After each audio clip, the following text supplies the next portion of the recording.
welcome back to the sideboard here at Star City Games Columbus, Ohio, here at the Origins Game Fair. I am joined by Andrew Shrout, perhaps best known as Louisville Classic champion, but probably better known as Pro Tour top 8 competitor. And how many opens you got? Like 5 or 6? 5, I think. 5? 4 in the Classic. 4 in the Classic, yeah. Nice. And much of your success in Standard, especially at the Classic, is with a Prime Speaker Bant kind of shell. Yeah. This is more of a hybrid between Prime Speaker Bant and Bant Control. Right.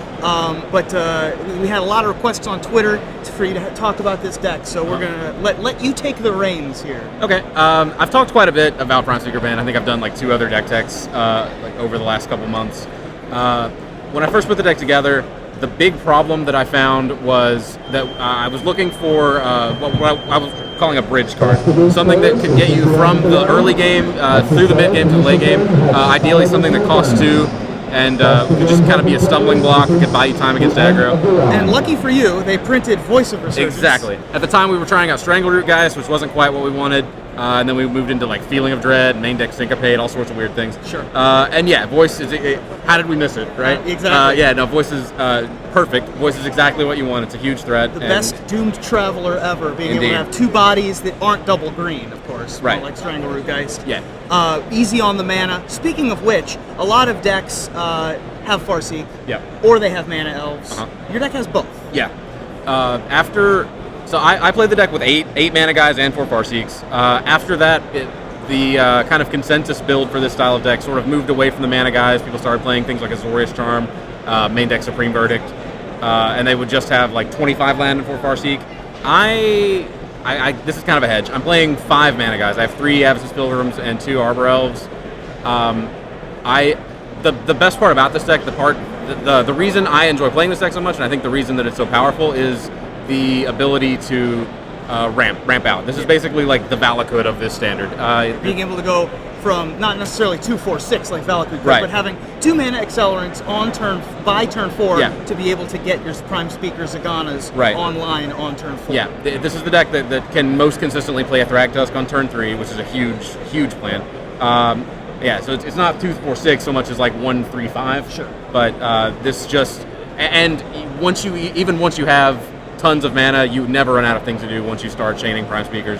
I have Sphinx's Revelations now as well, so yeah, like various card drawers, and you always have a full hand. So no matter how much mana you end up with, you can always find something to do with it. Absolutely. The people who are used to seeing this deck, I mean, I'm used to seeing this deck, and some of the one-ofs and some of the numbers are pretty interesting. But you also have a new addition that I haven't seen in I don't think ever in this deck, which is Jace, Architect of Thought. Right.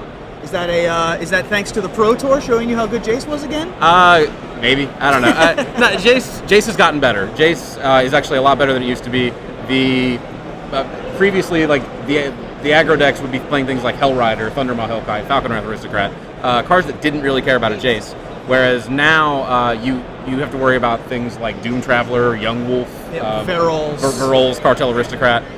Lingering Souls. Sure. The +1 effect of Jace has gotten a lot better broadly in the format, and I knew I wanted all 3 Garruk Relentlesses. I think that card is insane right now. Absolutely. And so that kind of cramped the space where I couldn't find room for main deck 5-drop Garruks. Sure. But I still wanted a lot of Planeswalkers. I wanted a Planeswalker that could serve as a source of card advantage. And so Jace fills that role as well, and is just incidentally good for its +1 ability. Absolutely, and a couple other Celestia cards that I'm going to point out. One of them has the word Celestia in its name. The other one's secretly a Celestia card. Celestia Charm in the main deck is a card that we haven't really seen much of, but when Return to Ravnica first came out, I thought Celestia Charm was the most powerful of the 5, just on pure power level. And finally getting its due recently, and in your deck as well. Yeah, it's kind of a bridge card. It's basically like the 5th and 6th voice in the matchups where you need that effect. It's also a big trump in the Junk Reanimator matchup. Absolutely. I've cut down to 1 Angel of Serenity, and I'm really leaning on Celestia Charms to win Angel of Serenity wars once I draw buckets of cards with Prime Speakers. Right, and it certainly doesn't hamper your ability to take down Thundermaw Hellkite every once in a while either. The other one that's secretly Celestia, I guess I was kind of cheating there, is Gavany Township. Sure. With only 5 mana guys in the deck, not quite as effective, but still quite effective in a deck that has a million creatures, not to mention Garruk Relentless. Yeah, you can make plenty of tokens with the Garruks. It gives you something to do with your mana when you don't have something big to play. and just adds a lot of pressure. Someone earlier was referring to Gavney Township as my invitational card, which I'll Sure. take. I wish I was that clever. No, that card's insane. I've been playing it from day one, and I'm going to be really sad to see it go. Absolutely, yeah. That's going to be missed. But we've also got some sideboard cards to discuss. Another Selesnya Charm. Clones, I think people are used to seeing at this point, especially out of a deck like this. But there are some unique choices in the sideboard. One I want to point out is Unflinching Courage. Sure. Unflinching Courage, mostly in the Bant hexproof decks these days. Occasionally you'll see it out of the Junk Aristocrats deck as a way to race, similar access to like Blood Artist, similar access I should say. Is that for where you're in here for? Is just to race, put it on like a smiter and hope they can't kill it? Yeah, it's it sets you up to race against Burning to Emissary decks primarily. It's a plan against Bant hexproof. Bant hexproof is a very bad matchup, but insofar as we have a plan, it's Unflinching Courage. Sure. And yeah, it's in previous iterations we were playing things like Centaur Healer. We were trying to buy time with Feeling of Dread. I think Unflinching Courage is just the best life gain effect we have available. Yeah, absolutely. And it's proactive. Yeah. So like previously, like the ways we had to gain life were things like Rock's Faithmender that you could sit back on. But Unflinching Courage on a Smiter, on a Resto Angel, even on a Voice is a fine plan that they have to deal with. Absolutely. Don't laugh. It works. It does work. Armadillo Cloak style. And we've got No longer the flavor text. No longer the flavor text, unfortunately. Rats. Silklash Spider. Card that's popped up every once in a while, one of my favorites. A very good way of dealing with Thunder Mahawkite especially. Yep. Is its main purpose to deal with Lingering Souls? Mostly Lingering Souls. Some of the decks that have Lingering Souls will also have Skursog High Priest, Falcon Wrath Aristocrat sometimes. Sure. It's also great against Reanimator for Resto and Ancient Serenities. And it's a one-of you can tutor with Garruk or Windless, so it just one slot in the sideboard, but it really adds a lot of value. Absolutely, yeah. So we've talked enough about the deck. Your first Pro Tour. Sure. You made the top 8. That's not a feat that many people accomplish. It's more than you'd realize, actually, because once I did it, I had to do the research. It's been something like 13 people have done it. Oh wow! Yeah. Well, it's still an impressive feat. Yeah. There are people who have played on 33 Pro Tours and haven't made the top 8 until Pro Tour Gatecrash, like some people I could mention. I hope Jerry doesn't punch me in the face when I get back to the office. But there are some people who take a while to get their first Pro Tour top 8. Sure. You always seem to have a cool under pressure when you're on camera or in top 8s. Not that other people don't, but it seems to have certainly paid off. Did that help? Or do you feel? Do you actually feel extra pressure, like so much that you like play differently?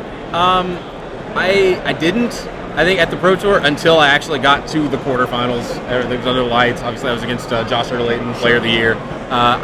There was a little pressure there, definitely. I might have been a little intimidated. Absolutely. Yeah. But yeah, definitely playing a lot of opens. I've been going to these things for a couple years now, and had several feature matches. Kind of played under the cameras before. It's something, you get used to. You know, I think I lost probably the first 4 feature matches I had at Star City events.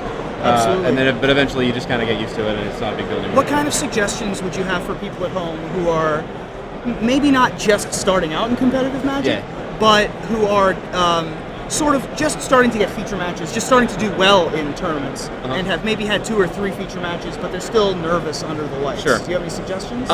Just keep in mind, you'll read statistics sometimes. You'll look at when you look at like Hall of Fame statistics, you'll see very like insanely good players, like John Finkel type players, and you look at their lifetime win percentages. They'll be in the high, like the low 70s at most. Sometimes more like 62%. Right. So it's just the way Magic works. You'll lose a lot of matches.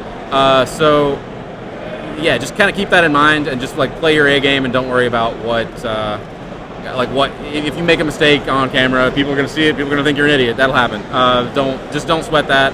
And just like kind of understand that there will be ups and downs and you will lose some. Yeah. And kind of once you've kind of accepted that, then it's a lot easier to like actually focus on like finding the correct play. Right. Brand new children's book from Andrew Shrout. Everybody loses.